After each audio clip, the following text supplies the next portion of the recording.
Everybody talks about his performance in the movie. First of all, this fool is slowly turning to Mel Gibson.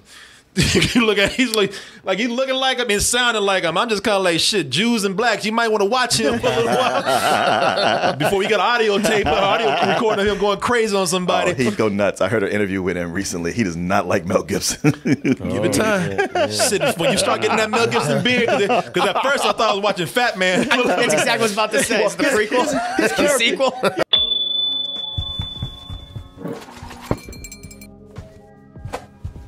So if you ever stuck in space, George Clooney, that's the man to call. You know, everybody else will leave you, but he'll be right there by the phone. He'll die trying to get you back to Earth. He's still in space, floating somewhere, trying to say Sandra Bullock. That fool's still there. Look at we should have a cocktail in his hand right now. Still cool while he's floating away. Shit, even if Earth is up, he'll do his best to help you get back. Ain't nothing here, but I'll do my best. You gotta appreciate there's somebody there waiting just to tell you, go back. Earth is closed. Yeah. Oh shit, y'all didn't hear? Yeah, Earth be like, ain't nothing here for you. Turn your ass around. Thus we have the great concept of this movie right here, Midnight Sky, where you have these astronauts that are on a 2-year mission. They're out there looking for another planet that supposedly, if you go by this doctor's studies and theories, it can support human life. Very similar atmosphere. They should have stayed their ass there because Earth is gone. Like my man here said, we have George Clooney as, what's his name? Dr. Augustine Lofthouse. Damn. That fool should have a pipe on him at every moment. Dr. Augustine Lofthouse. Well, he mostly goes by Gus, which is much easier. Yeah, ain't nobody gonna call it as Augustine. But, you know, they're ready to come back home, these astronauts. They're ready to come here, drink, see the family, get some ass. You know, they're ready tell to everybody, like, hey, we're saved. Everybody get on the ship. We're all going to go to this moon of Jupiter. Earth was like, you know what? Y'all don't need to go nowhere else and fuck this up. Y'all can even handle Earth. Yeah. You know, let me kill y'all before y'all go somewhere else and infect another planet. And that's what happens. They're on their way back after this 2-year mission. They found it. They found the planet. It's cool. They're ready to come back and tell everybody the good news. It's a little bit too late, though, because now there's a global disaster. An unknown global disaster. I mean, they know what it is, but we're not told what it is. And it is making Earth quickly inhabitable. It is wiping out the population with radiation. And their only connection for the astronauts, the only connection as to what is happening on Earth is, again, the lone scientist at the Arctic, Augustine Lofthouse, saying, I can get you home, but you might want to turn that shit around. Yeah, it's nothing for you here. Ain't nothing here. That's what we have here for this movie. Let's go ahead and take a look at the trailer because it sounds cool. I mean, it does. A sci-fi film with an environmental message, a message about being responsibility and taking care of the planet, you know. And it's directed by George Clooney. It has a dramatic and very kind of thoughtful approach to it. Oh, it's got to be good. Let's go ahead and take a look at the trailer for The Midnight Sky, and we'll be back with our review.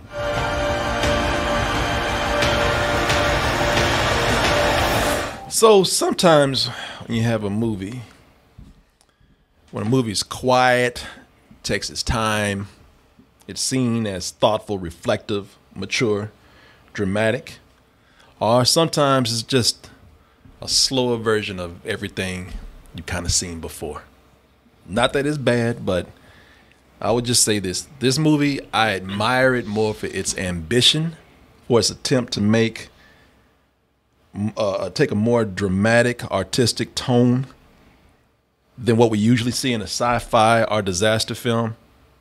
I appreciate it very much for that. Execution, not as much. It hits on some disaster movie beats, some we've seen just recently, where I thought, okay, we see these in other movies and it's very predictable, but at least the movie moved well. I hear it's they got those same predictable moments. when you finally get to them.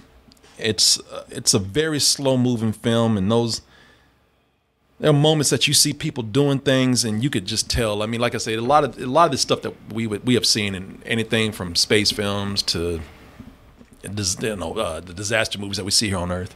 There are moments that you will see people doing things, and you're like, all right, I've seen this enough times to know you. You know what I'm saying? and I know exactly how. And I don't want to be that person that says I got to have something that's really fast moving. But there's a reason why I don't think the pacing works here. But I'll get to that in a little bit. I think you feel differently though. I do feel differently in as much as I think George Clooney, as far as directing goes, does some brilliant things here with his performances, with the look of the film, with the music, and in his films, his heart is always in the right place, yeah. And he has a sensibility of a soul older than his with the things he likes, and with that, the pacing didn't bother me so much.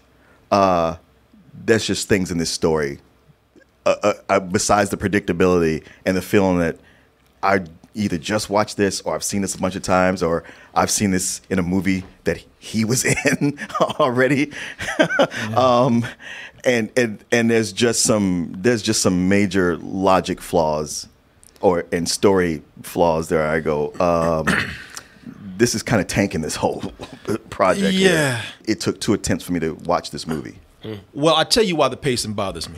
Oh, I understand. And it has all to do with story. Mm-hmm. It ain't nothing because I know y'all like, Corey, you short attention span, motherfucker. No, it's not. It's not because of that. Let me explain. It has something to do with story. That's because this takes place in different settings. Mm-hmm. Whether the settings be flashbacks or the setting be we're talking to the people on the space station. Because we got a great cast, and I'll talk about them in a little bit. But the flashbacks, I think I handled pretty okay. I don't have a big problem in that, but the back and forth between this and the stuff on the space station, I think that could have been set up a little bit better. The long spans of just very quiet, if you want to call it action going on, business going on. It's very quiet, so they're not, but the end of those scenes don't ever connect to the stuff in space. I know it feels so disconnected, and then when you think the time that could be spent connecting them, we go to flashback. So we really got 3 stories going on here, and 2 you can go. I see the connection here. This other one I don't really. I guess it's gonna play in somehow, and even with the flashbacks, I'm like. Once it's all said and done, I'm like, you didn't really say anything all that interesting to really justify being here. What they want to do is like justify the ending they have here, and it's like everything. You realize all 3 of these stories are to justify the twist at the end. Yeah, which is the twist is stupid. I've gone over this in my head several times. I was just like. I can't justify this. And we didn't need to do this. We really didn't. You could have done the same thing without being like, but you thought this. I knew what was going on. I got, after a certain point, I was like, okay. And again, not everybody's going to predict that. I'm surprised I even saw it coming, and I'm not priding myself on that. Honestly, it's one of those where it popped in my head because it's a double twist, and both things kind of popped in my head. But I gave the movie more credit than the thinking it would do that. I was like, in a lesser movie, they would do something like this. But Clooney's not going to do that. And I was like, I'd be goddamn.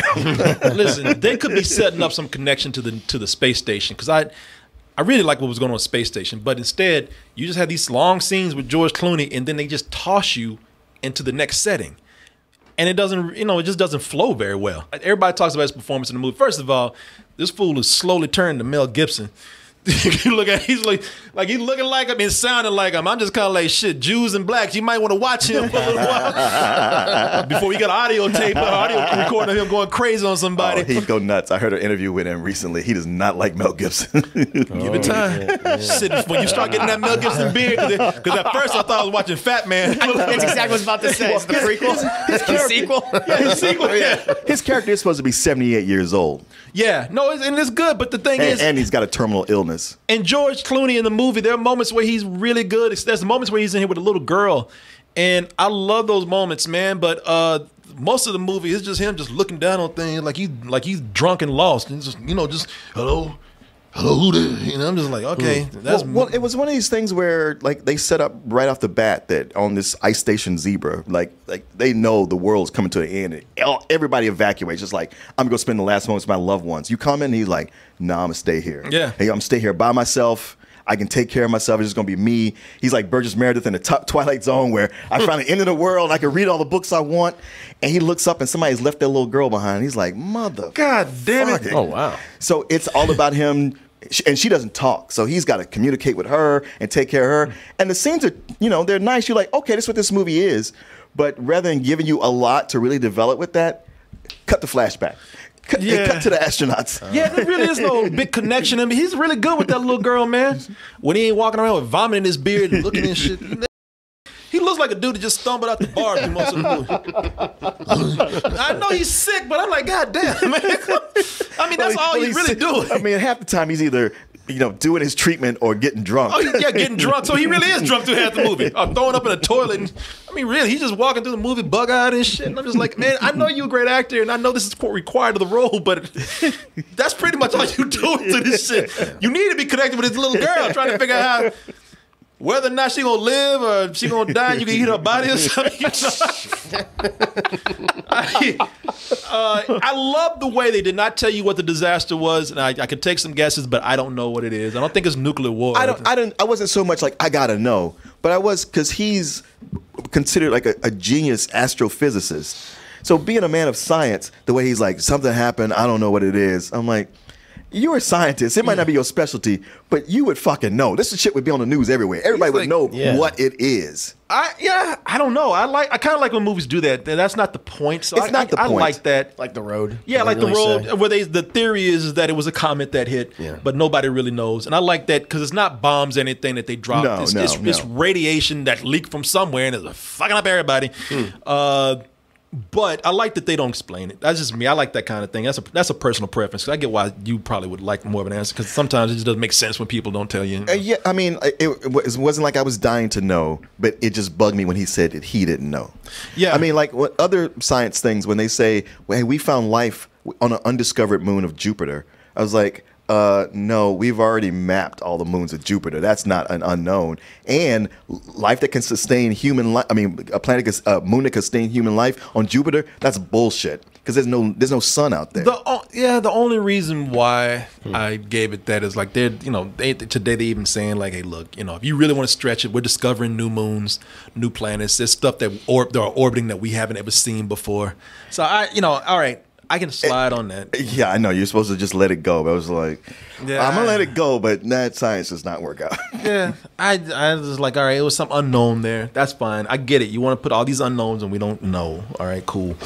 I guess because I like the space stuff, too. The space stuff was intriguing to me. And I'll tell you why. Because there were characters there to interact with each other and give each other backstory. So, where George Clooney is just there on Earth and by himself and doing these predictable things that we see, and there are some very predictable things that happen in space. But these people are able to. They're more compelling because they tell. They're able to tell their stories and give their background, and that's where the slow pace of the movie really worked, because there's slow reveals. None of these people are giving these long moments of exposition. They're not sitting around talking, what do you want to do when you go back to Earth? Well, I can't wait to see my family. You want to see a picture? It's nothing like that. It's like they reveal it through visual cues, natural feeling dialogue. And I thought, all right, you know what? I love this part that's up here in space. That's cool with me. Even though there are moments that shit felt like Guardians of the Galaxy. there's a couple of Guardians of the Galaxy moments in there. I'm like, all right, you don't have a talking squirrel come up. I can't even hold the movie against that, but it's a beautiful film. It is. It's man. Anytime you kill people with snow, it's gorgeous, man. And I love all the. Again, man, you know the scope of snow vistas and whatnot is great. It has space, so the space scenes were really cool. He even said that while he was filming, his eyelashes would freeze. Really? Yeah. Oh, wow. So Wow, location. man. Okay, that's cool. Yeah, the Arctic is cool. The stuff in space is really gorgeous, man. And there's some well-directed action scenes in here. I'm talking about the pace, but there's a couple of small set pieces in here, and one is pretty derivative of any kind of movie you've seen like this. The other is like, all right, that's kind of cool. One scene deals with broken ice, and that was really suspenseful. Mm-hmm. It was. Yeah, and I love the score to this, man. At the end of the movie, they keep visuals on while the score is playing. I haven't wanted to buy a movie score in a while or listen to one, but I don't know, for some reason this one I was like, this is it's a really beautiful score for such a depressing film. But I don't know, man. When it ended, did you know it ended? Because I didn't know it ended until I was like, wait, those words on the screen, those are credits. No, they get you and they put them up there small while you looking at some other shit. It's like, I used up there waiting for something to happen. What y'all gonna do? Meanwhile, the words are like, hey. It reminded me of those Charlie Brown specials where it'd be at the end, they're still doing stuff and the credits are. You can't go nowhere. But except with Charlie Brown, you want to stick with it. But it's like, come on, let me cut this shit off now, all right? You said what you had to say. I can go. With the flashbacks, I like the look of them. Mm-hmm. And even, with the actors, but it was odd where you had the actor who plays a young George Clooney, which I was like, dang, he's doing a damn good George Clooney impression. And then I found out, like, oh no, George Clooney was dubbing his voice for him the whole time. Oh, I didn't know that. I thought the same thing. Holy shit. I was like, hey, they hired this dude because of his voice. Because he does kind of look like him, Yeah. Like, if you look like, he don't look like George Clooney, but like, let's just say, like, you look at the eyes when George Clooney has Features. a beard. Yeah. It's like, I mean, more so than a lot of times when they get people to be the younger version of somebody. Boy, I didn't know they did that shit. Boy, they got me good. They got that guy good. They got that guy good. I think I'm going to play a young George Clooney. You start my career, and he dubs over my dialogue. Damn it! I worked hard on that impression too. And probably did it because he kind of he looked close to George Clooney when he talked. I'm Dr. Augustus Losthouse. I want to tell you about a planet we found. Like, look, we ain't casting no more. Just dub his voice over. Yeah, he's the actor who played Spock on Star Trek Discovery. Oh, I didn't watch Star Trek Discovery. No, I've seen that guy. He could have done it. I would accepted that. I haven't seen the movie, but But I tell you, it worked, man. It worked. Yeah, it that's worked. cool. Like I said, They got it me. fooled me. Yeah. Man, they got me good. They fooled me. I was like, shit. I'm like, man, he's. I thought like you must have been like went out drinking with George Clooney or something. Just mimicked his ass all day. But yeah, man. Look, it's a movie that has everything going for it except story flow. Mm-hmm. It really does, and that's a shame because there is so much work in here, so much going for it. But I know a lot of people are watching this on Netflix, and I want it to be seen because, like I said, man, the ambition was there, and I do appreciate the approach that they tried to take with this. And the cast is good. Felicity Jones, Kyle Chandler is in there. Martin Luther King, what's that dude? David Oyelowo. David Oyelowo. Ethan Peck is the guy that plays young George Clooney. The cast is great, man. I love who's the guy that was in that movie where they stole his lawnmower truck. Damian Bashir. Yeah. Damian Bashir. Yeah, that Bashir. guy. Bashir. Yeah. I'm asking you, help me. Yeah, Damian Bashir. That guy is really good in this too, yeah, man. he is. Y'all need to see that movie. What's that movie called? Better Life. A Better Life. Boy, watch that movie. I know. That was the funniest, saddest thing. I mean, that part is funny, but then when you think about it, you're like, oh, and the rest of that movie is just so depressing. I just left in tears. Yeah, Damon Bashir. I loved him in this movie, man, because he's stupid ass. Y'all got to watch this movie, man, A Better Life, which he didn't get. So, people, great cast, great cinematography, great effects, great score. I would even dare say great direction in parts, but it's just the story It leaves a lot to be desired. The editing leaves a lot to be desired. And I would say that ending, there's some things I wouldn't have done in that ending, but hey, they made their choice and they did what they did. I don't agree with it, but I have to give this a rental. That's where I am with this. Yeah. Like I said, it took me 2 tries to watch it. And the first time I got about halfway and I had to quit. And when I came back to thinking I was going to pick it up where I left off, I realized that while I'd been watching it, I had stopped paying attention. It kind of lost me, and I was like, I got to start from the beginning on this. And I give you, I'm saying to you like, oh, I had trouble with the pacing. I didn't the second time because I knew what I was in for. But the problem with it is that too much of it is too familiar from other places, and what it goes into isn't terribly interesting. It's one of those movies where it has all the ingredients of a great movie and somehow doesn't come together as one. It's sad. It's a rental. Netflix is doing a big push on it. They sent me one of those big coffee table books for it. It's like they're really believing in this. Right. And I guess on paper, sure, but the actual thing, it's just not.